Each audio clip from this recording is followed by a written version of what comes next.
Þá það þriðji dagskrárliður, sanngjörðisbót, umsókn breytingar og deiliskipulagi. Ingibjörg Ólöf Ísaksen tekur til máls, bæjarfulltrúi.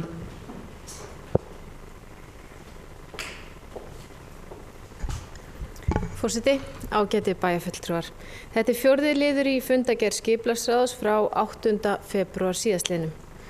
Erindi dagsett 12. júní 2015, þar sem Helgi Jóhannesson fyrir hönd Norðurorku HF sækir breytingar á deiluskipulagi sandgerðisbótar vegna lóðar Skolphreinsunarstöðvar.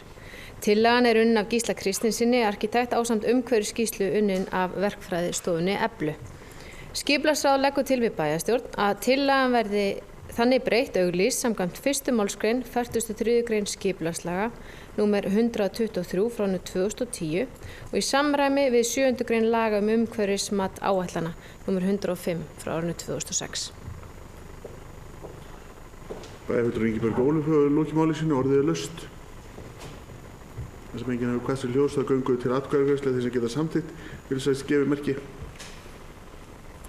Það samþykkt samhljóða með 11 atkvæðum.